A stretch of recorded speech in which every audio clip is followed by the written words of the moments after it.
Welcome back, everyone. We are here with another panel of interesting guests here to talk about football. Now, I hope not. we're going to be talking about developing data products as strategic assets in data-driven organizations. So developing data products.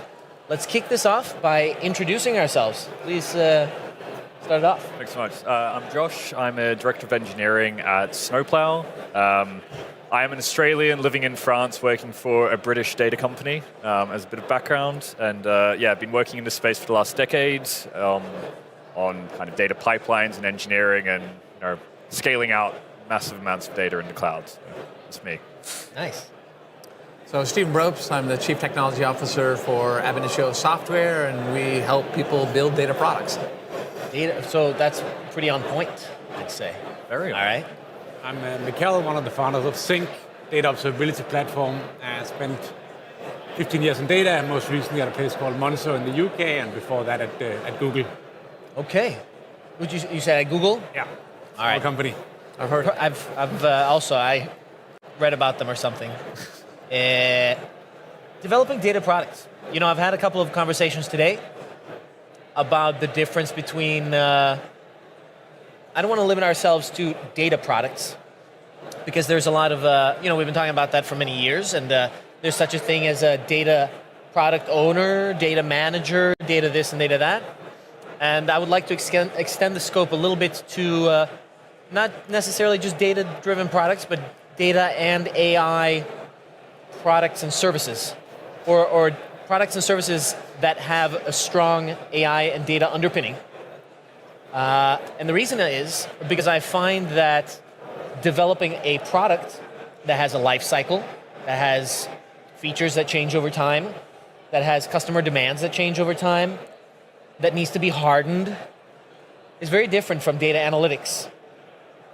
And you'd say, of course it is. And I'm like, why are all the ex-BI people that are then ML people, that are then advanced analytics people, that are now AI people doing product development when they don't know how to do that?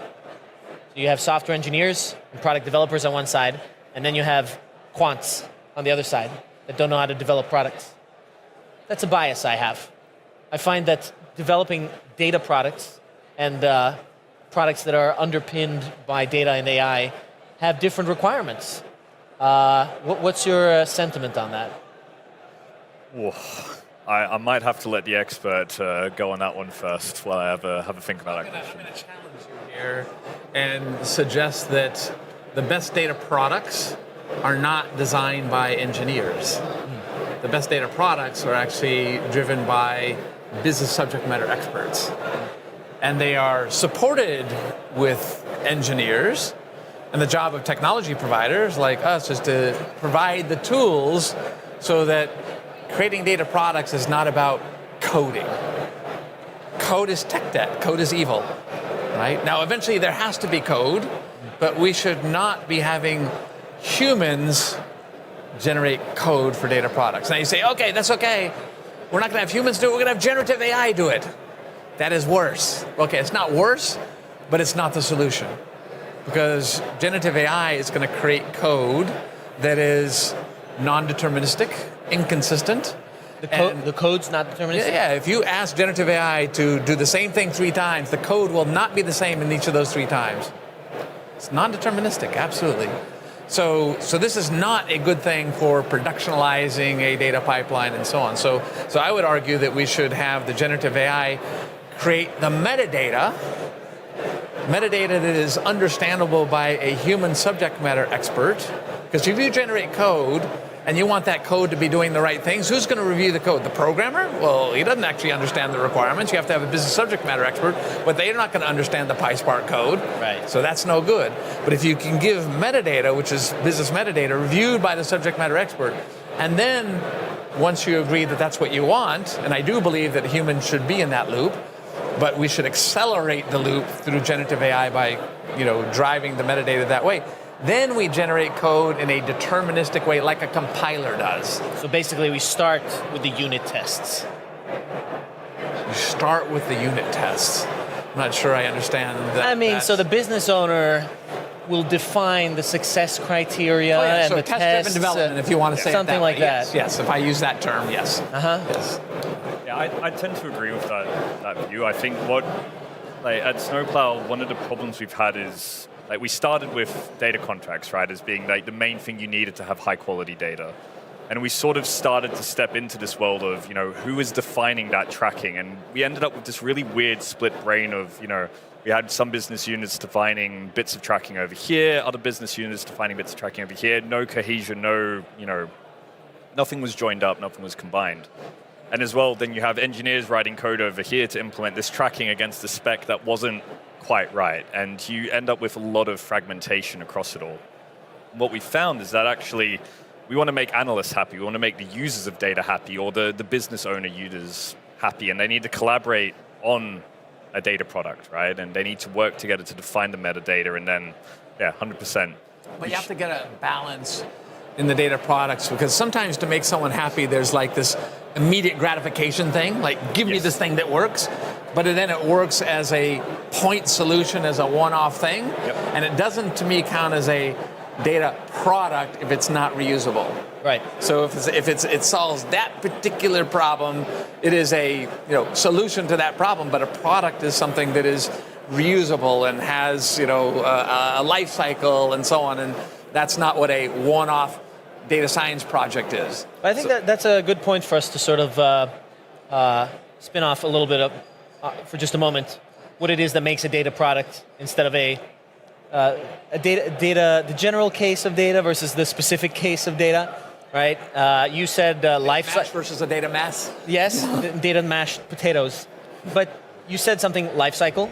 Yeah. That's part of it. What do you think are the defining characteristics of a data product versus, one-off analysis or other kinds of things? Yeah, typically I think the way we look at it is either it's really important to the business. That can be things like if something goes wrong, you lose a lot of money, or a lot of revenue depends on it. So if you're a hedge fund and you got a trading algorithm based on your data warehouse that decides how you're going to invest, that might be one.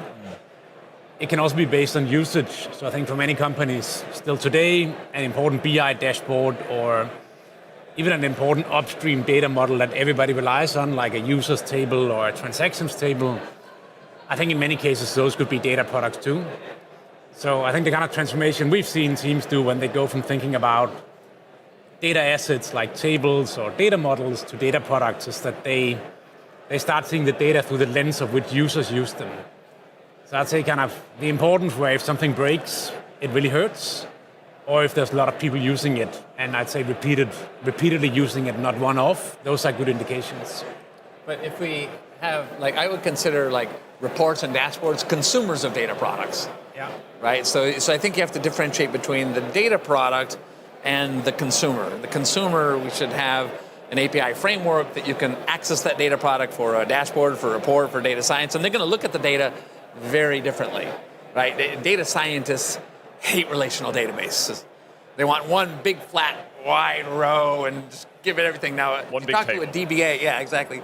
Talk to a DBA, they say, are you out of your mind? And the answer is no, that's the way their tools are, that's the way they think. So, we are not designing a database for a DBA. We're designing a database for consumption. On the other hand, that data product has to be extensible. So do I recommend building a data product as a big, fat, wide table? Virtually, yes. As a semantic model, yes. Physically, absolutely not. So you have to have this metadata mapping that says, here's how I want to consume the data, and that's going to be aligned to some knowledge worker community, which is going to be different for a dashboard and a data scientist, because a dashboard may like a relational database and using whatever your favorite BI tool is, but they're going to map to a single source of truth. So you have these multiple semantic models aligned to different knowledge worker communities, and it might be different based on function, like data scientists versus analytic reporting, but it might also be different based on the role that they play. Like I'm in finance and you're in marketing, we're going to look at data differently. You're going to count revenue differently if you're in marketing and finance. I guarantee it. And it's not that one is right and one is wrong. Of course, finance is always right, but you have to support multiple views of the data. That does not mean multiple. So where is the product then? Is it further back before the semantic model? So I would say that there's foundation products, which are these reusable things, which are typically physicalized. I mean, I have seen people say, oh, you can virtualize everything. Yes, you can. In PowerPoint, it works beautifully, but if you're doing it at scale, you really have to have some physical stuff happening. But then there's what I would call derived data products, which are the semantic models. So the foundation data products are typically aligned to business process domains, and you have owners and lifecycle management and data quality contracts and things like that. And then you have derived data products. Is how do I want to assemble those data products in a way that makes sense for the finance people versus the risk people versus the marketing people and so on. So I think there's a big difference between derived data product, which is mainly virtual, although they might be physicalized for performance or other reasons, versus a foundation data product, which a lot of people would call a data warehouse. But I don't want you to think of a big monolithic thing, because that's a formula for destruction. Think of a data warehouse as a collection of individual data products which are interoperable.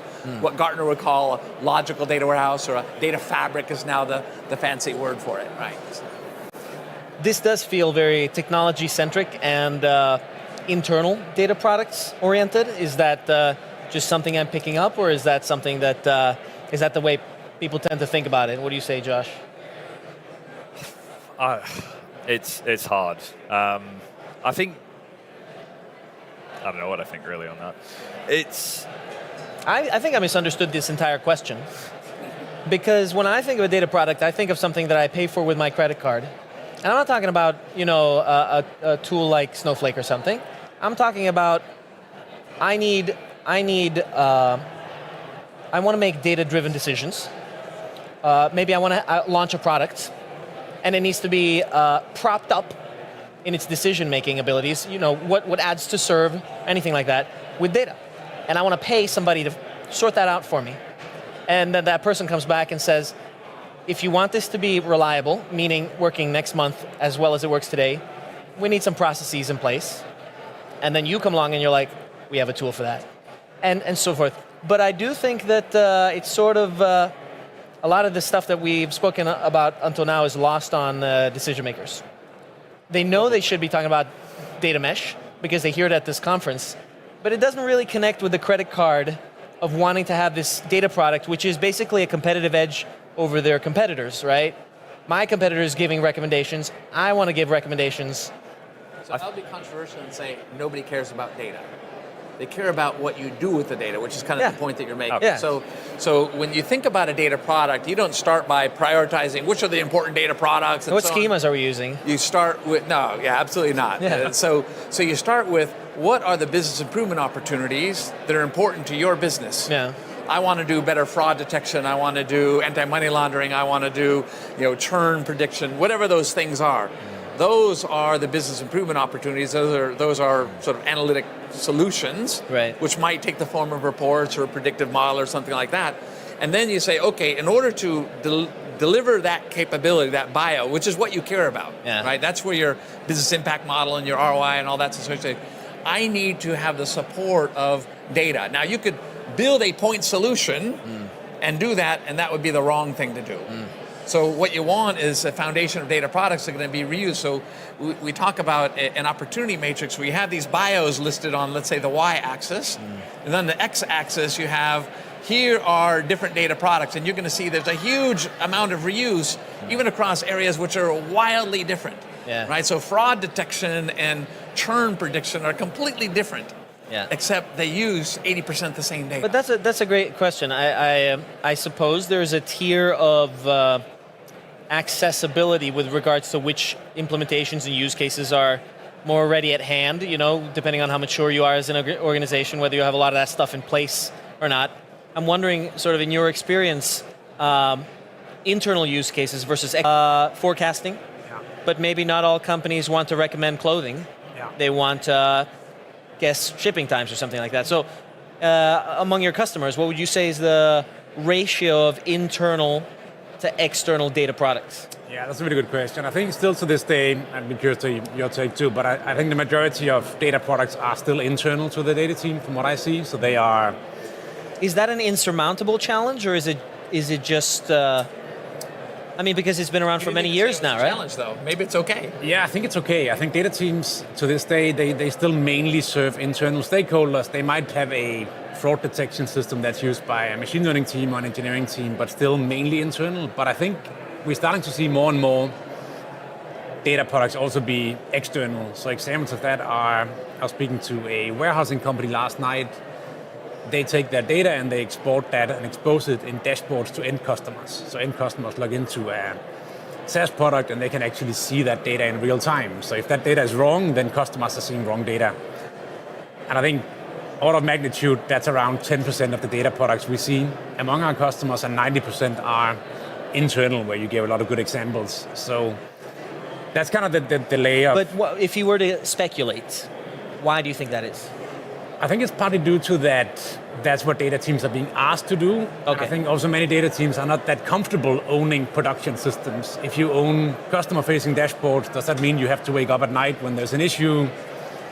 That kind of stuff that engineers are normally more familiar with is still like a new territory for data But now teams. we're getting back to the first thing I said when we started this conversation, the difference between stuff that is alive and the kind of stuff that data analysts and data scientists are used to, which are sort of one-off analysis. My job here is done. The schema is complete. Let's not touch it. It's indexed with the metadata is in place. We're done.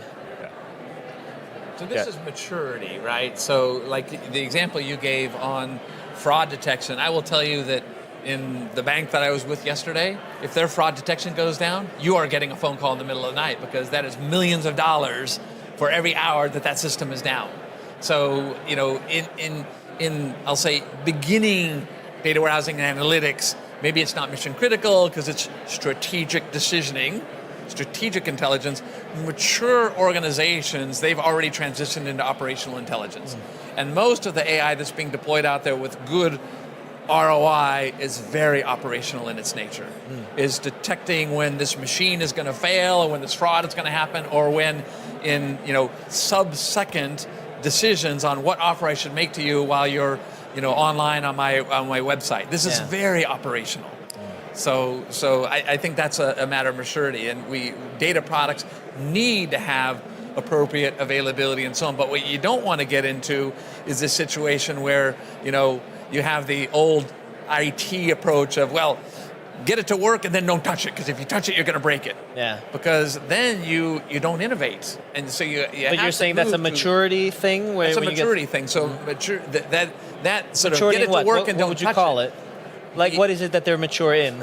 In their development and deployment methodology. So waterfall is spend a lot of time, get it perfect, never is, and then deploy it, and then don't touch it. Yeah. Agile DevOps is we are continuously innovating. Every 2 to 3 weeks, we're promoting something from data R&D. So when we talk about data lifecycle management and so on, there should be a data R&D function, which is largely led by data scientists and power users, and they can work with the raw data coming from the data lake, and they'll combine it with the curated data and the data products, and then they'll invent a new capability based on some stakeholder that wants to reduce fraud or whatever, and then that will get promoted into the production pipeline. Yeah. And I would not let a data scientist, don't confuse a data scientist with a data engineer. Data scientists are very good at innovating and understand. Data scientists are not engineers, they are business people with some tech skills in reality. Tech, math, stat skills. A data engineer knows how to operationalize a pipeline, knows how to promote things, understands about failover and resilience, and there's a whole set of skills that data scientists are not good at. And sometimes they think they are, but they're not. And even if they were, I want them doing data science. I don't want them doing this. But at a good agile DevOps team, it's a single team. Josh, what do you say? Do you say that DevOps maturity is a defining hallmark of I'd really agree with that, actually. So across our customer DevOps? base, so I come from a DevOps background, so I agree with a lot of what you're saying. But I think across our customer base, coming back to the earlier point, a lot of data products are still internal. Very few of our customers have actually, especially pre-AI, have managed to operationalize a data product as part of their product, right? So using data they've collected, turning into something valuable and giving that back to customers and drawing ROI from that. And that is it's a really hard corner to turn to get to that final point of, this is live, we're tracking this live, and I'm now giving you, real-time feedback loop to customers. That's the maturity that you were at. And it's maturity, and that takes a really long time to get right, because it's not just, operationalizing the pipeline, it's also knowing what to track, how to track, having the right infrastructure underneath it, and all of that reliability that goes into it. And it's a mindset. It's a mindset about innovation. It's I often make the comparison that the IT people are the boring parents, making a lot of rules and imposing governance and, don't touch it and, all that kind of stuff, very enterprise focused. And the data scientists are like the teenagers. No rules, open source, grab data from wherever. Cowboys. Absolute very cowboys. tactically oriented, and they need each other. Teenagers need parents to keep them out of jail. Right? Think of that as, regulatory compliance with GDPR and that kind of thing. Oh, yeah. And parents need teenagers to keep them young, to innovate. There would be no rock and roll music if there were no teenagers, right? We'd still be listening to, Beethoven. Not that there's anything wrong with Beethoven, but we need, new ideas coming all the time. And we can listen to Beethoven and lost frequencies. Let's talk then about building versus buying. I think doing things the hard way has so many advantages that if you just make it easy on yourself and you click next, finish, you're missing out on a lot of important stuff. What do you think about build versus buy? That's a broad question, I'd say. I think if you think about in the world of data products specifically, maybe I can give one example back to the fraud use case. I used to work at a bank called Monzo in the UK, and we had a big problem with fraud, so we built an internal machine learning model to tackle that, and it was very bespoke to our business, so we couldn't really go and buy something off the shelf. We needed to build something that really took into account all the data we collected and the way our systems worked. But when we rolled that out, that reduced fraud by something like 50%, and we had a bit of a product market fit moment within data, and our CEO came and told us you can hire as many data scientists as you want to. I think in that case, it was pretty obvious that was a build decision. I think if you look a bit more broadly at tooling, maybe in Snowplow's case, it's probably very different. I think if you start having teams going and building their own systems like that, that's a better discussion. Maybe you got a take on that. I think, so for me, as an engineer, I like to always start by building. Because by trying to start the build out, I understand the problem a lot better of what I'm actually trying to get a solution for. Sometimes that's not immediately obvious. So even in, IAC tooling as an example, Terraform is amazing, right? It's the bread and butter of a lot of DevOps teams. But I got there by first trying to build my own kind of cloud automation, going, all of these problems have been solved in this way. This is perfect, right? So sometimes you need to try to do it yourself to understand what the correct fit you need is. I think it also comes down to the flexibility and complexity of what you're trying to solve over time. So data is a really complex space. If you have a fixed schema of data product that never needs to evolve, you can probably do that yourself, That's right? pretty useless. But it's pretty useless, right? But if your use case is simple enough, then fine, build it yourself. But as soon as your use case starts to get more complicated, you start to go in weird edges, buying makes a lot more sense because you're getting the wealth of experience of hundreds of companies that have driven requirements into that product to say, this is what it needs to do. These are all the things it might need to do, and we've solved for that, so you don't have to. And I think a good example is I often meet companies that want to build their own BI tool because they have a little bit of a bespoke thing, but what always happens is they then end up building the roadmap of what is a big company because people will eventually ask about an Excel button for export or a pie chart or something like that. So there are certain categories where I'd be more cautious than others. So I think that the correct answer is both, right? So you have to decide what's commoditized and where am I going to differentiate. So you should not build your own AI math. It makes no sense. There are libraries out there, there are open source, there are commercial libraries. You will not do better than what's out there. That is commodity. And what differentiates you is not the AI math, but the fuel, the data that you use to provide the AI math. That's where I'm going to be differentiated. And my bank is going to be different than your bank in terms of the data and the AI readiness of the data. That's going to be our differentiation. And you can't purely buy a data product. You need to create the data product using tools that you do buy.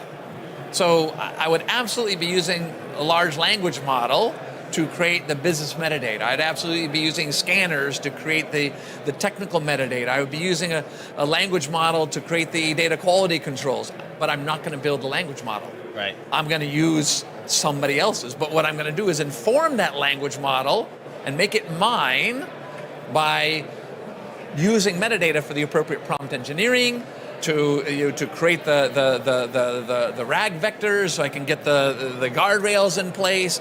And maybe if it really is required, but I'll try to avoid it, I might do domain-specific training. But right now that's very dangerous because the language models are changing so quickly. As soon as you do domain-specific training, you're locked into that point in time of that language model, and then you have to do complete retraining when there's a new version. So I think we're not stable enough in the industry in generative AI to invest too much in domain-specific training, but RAG and prompt engineering you can do sort of independent of a particular version of a model and just kind of do tweaking. So you need to be smart about build versus buy, and it's not all or nothing. It's not all build, it's not all buy. It's make the right decisions and where you're going to differentiate versus where you use commoditization, right? So. There was something you said in the beginning that struck me that this has come up in a couple of talks earlier today.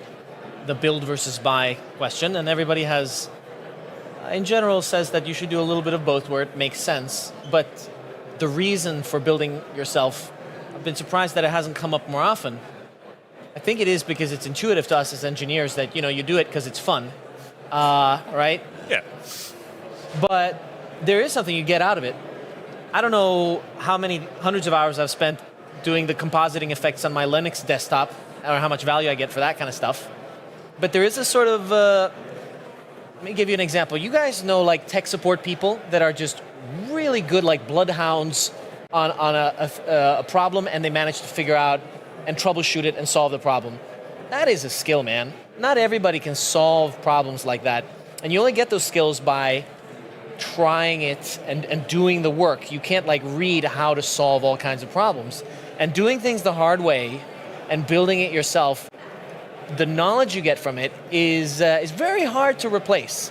That's why people that have open source projects, when I'm hiring, that counts for a lot. Having tried to make your own company, doing it locally instead of on the cloud, that experience is invaluable. But that tech support, it's also a mentality and an approach. Mindset. You want to help the customers. Yeah. A mindset, absolutely. So like at Initio, I know a lot of people tech support, they outsource it overseas and get some cheap labor that's looking up manuals or using ChatGPT to figure things out.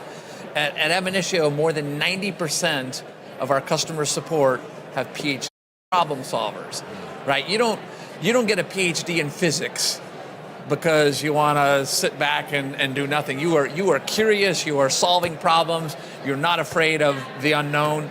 That's the kind of people you want in your tech support, in my mind. We don't go for the cheap stuff, right? We go for the good stuff because it is well documented that a superior tech support person delivers at least 5 times the value, 10 times the value of the average one. And they don't cost you 5 times more. Yeah. So. Yeah. I would definitely say, I think it's, you don't want to prevent the smart and the best people from building open source tools and building their own tools, but I've often seen those types of tools, they are very dependent on that person then staying at the company. And when they leave, the fuel kind of goes off the fire and that project starts to fall apart. So it's just something to be wary of. That is true. I guess there is sort of a trade-off. I see a lot of companies working with consultants and they lose knowledge that way. I think people are underestimating how much knowledge is worth and how much you lose when a person quits and how much you have to invest in reteaching people things.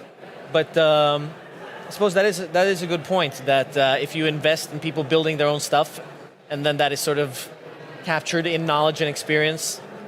But people also want to work at a place with inspiring colleagues, for that matter, right? Or they want to work... Inspired by delivering value to the customer. So the thing you said earlier about, as an engineer, I want to have fun. I have fun when what I produce is used by customers and I see the light in their eye and the dollars that they're making and so on. So I don't it's not coding for the sake of coding. If I build this beautiful piece of software, elegantly done, and nobody uses it, there's no satisfaction. I mean, each to their own. I get inspired by RGB lights, to be fair, No, but I think the motivation is true, right?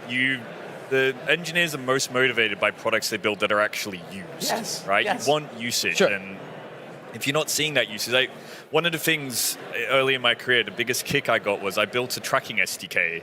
It got installed into some Android apps that had 100 million downloads. It's like, my code is in 100 million places now, and that was an amazing feeling, right? That usage metric was crazy. But yeah, build versus buy is really tough on that. But that brings you back to the success for a data product. It's consumption. Yeah, it's consumption. My definition of success for the data product is that data product is being consumed and creating value.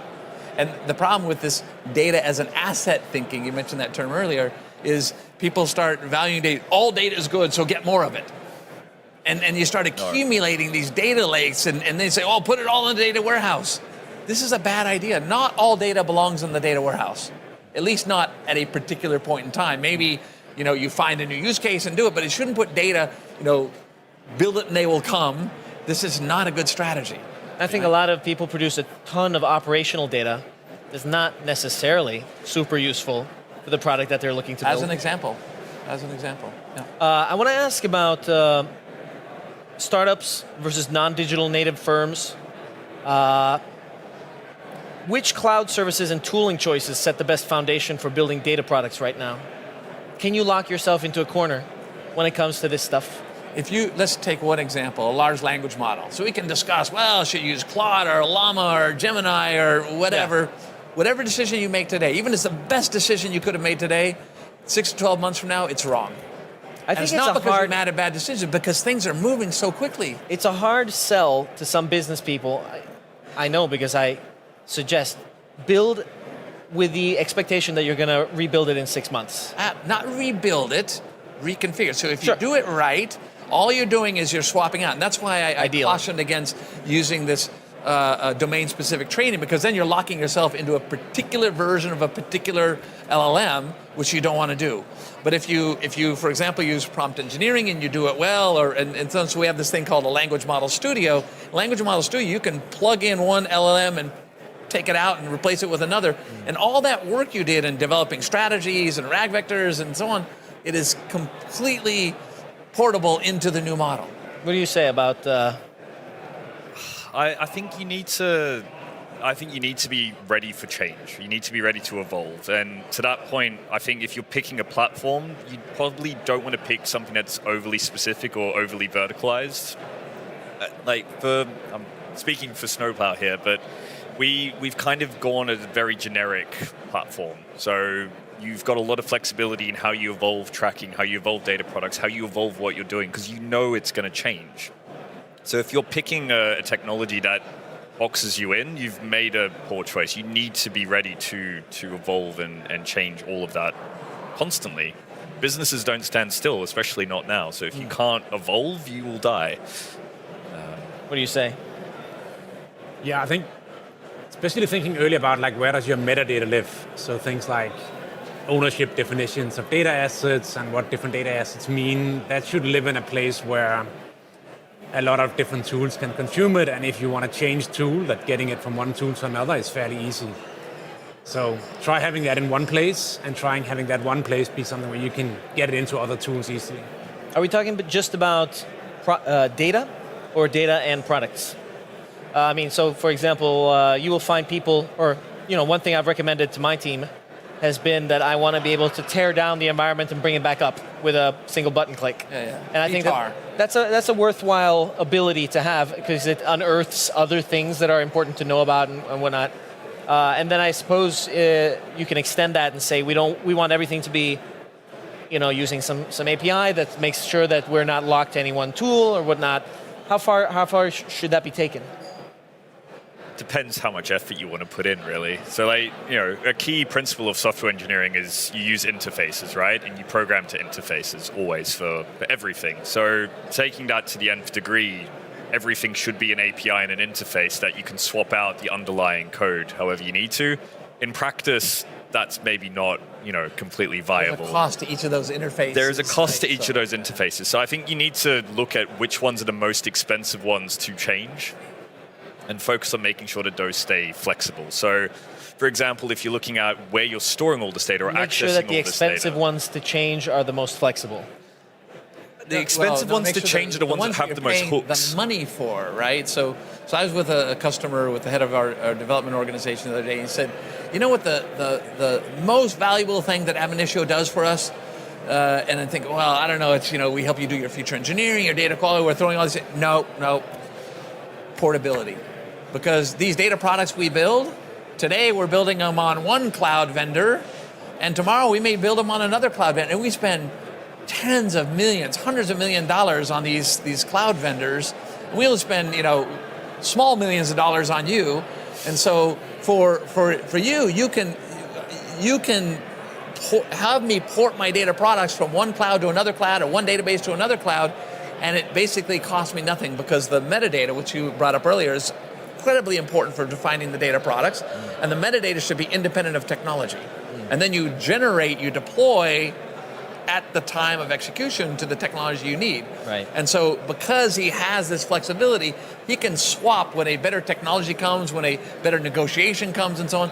That is huge. And so it gets back to your point. I'm spending tens of millions of dollars on a cloud vendor. I need the flexibility there. I don't want to get trapped into this big budget thing that I can't do. If it's a small thing, then it's not important, right? So it's all relative. Cost as well, though, is not just like how much money you're spending, so much as the amount of hooks you get into the system as well. So if you're building lots of use cases on a warehouse, changing that warehouse is suddenly a very expensive operation. People time costs way more than tech time, generally speaking. So that's another thing to keep in mind. Is like, I feel like there's an engineering way to get around that somehow. There is, but you'd Just be need another surprised interface. how often people skip that step, right? And it's very tempting to skip the step. Just pull this JDBC driver down, job done, right?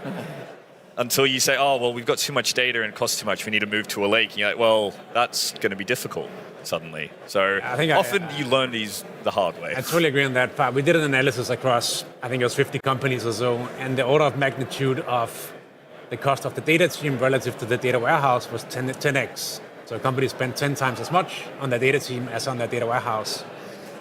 And yet they have no hesitation having 2 people work on an internal project for 6 months to optimize a little thing within the data warehouse. So I sometimes think that is kind of overlooked, that the cost of the people is actually significantly more. But I think generative AI is going to change a lot of that, because the amount of human work relative to software work that ratio is going to dramatically change. Like metadata, which you raised earlier, which I think is very important. Everybody hates metadata. It's so much work. It's documentation. How boring. And the reality is that is the core differentiation between data bytes on disk drive and a data product. That helps that data become discoverable and addressable and trustworthy and all those kinds of things. And that metadata in the past had to be kind of created by a human. And a lot of metadata projects failed because the humans ran out of energy, ran out of gas, ran out of budget. Now you can use generative AI to create, especially the business metadata, automatically. Not that a human subject matter expert shouldn't review it, so don't get me wrong, we need to be aware of hallucinations and things like that, but if you're doing a good job, you're going to reduce the amount of human work by order of magnitude. We're not talking about 10%, we're talking about a factor of 10. So this is huge, and that's going to change the economics of the human part of the I think that is a good hot take, and we have 1 more minute. I would like to get each of your opinions on when is the tipping point coming where the maturity, either due to tooling or just because people get good at it, of DevOps is such that the focus of data products shifts from being majority internal to being majority external. I think that's going to happen really quickly. And I think we're already seeing companies that were slowly moving up the data maturity chain kind of skip straight to leveraging AI for, real use cases, because suddenly they can reduce the amount of human effort to get to that point. So it's where previously you'd have to need a large team to get to that point, to get to an external use case. I think, we're going to see that shift really, really rapidly. Coming years? Months. do you say? So I think that it depends on the industry a lot. And so if we look at monetization of data products internally versus externally, internally is a lot easier from a regulatory point of view, from service level contract point of view, those kinds of things. And where I see data products being used externally is largely B2B types of businesses. There's already a lot of that out there, as you were sort of hinting at. There's already a lot of out there. B2C is a little bit different, right? So I'm going to externalize my data product. Let's say I'm a retail bank. So I've worked with some retail banks that have actually created, we talk about business intelligence, they created consumer intelligence. So the consumer intelligence means you're going to provide direct access to the data in the data warehouse to the consumer, only to their data, obviously, but you help them make good financial decisions and so on. Then you can start to provide AI assistance to help do advising and so on. And so the bleeding edge is already doing this. Now, there's a lot of people, and banking is a very conservative industry, so I think the majority are still, on the other side of the flip point, and I think that for that industry, it's going to take, years for the majority. Still, okay. So, but it depends. So others, it'll be much faster. Like the thing that retail, it'll be faster. Well, competitive pressure tends to help with that. And, also, banks again, they're heavily regulated. There's no largely oligopolies in most marketplaces. Yeah. So, what do you say? How many years or months, as it were? I don't know if the number is going to get bigger in terms of external, but I think the value delivered by the external ones would be the things that I look to when data teams are kind of asked to prove their value. And I think it's almost going to be a pull effect. Oh. So data teams are going to hit some product market fit moment where, for instance, if they reduce fraud by 50% with the machine learning model, there's going to be more and more stakeholders coming and asking for more of that type of stuff. So I think it'll be driven by external data products being much more easy to see the value of than internal ones. Yeah. And then more and more stakeholders realizing that the data team can now do this, and then there'll be more of these kind of pull demands coming across the organization. Makes sense. All right, guys. 40 minutes went past quickly. We touched the surface of data products and where data products are headed. Thank you very much for this panel. Sure. Thanks for having us. Moderating. Hope you guys enjoyed that. We will be back with another session very shortly, so stay tuned.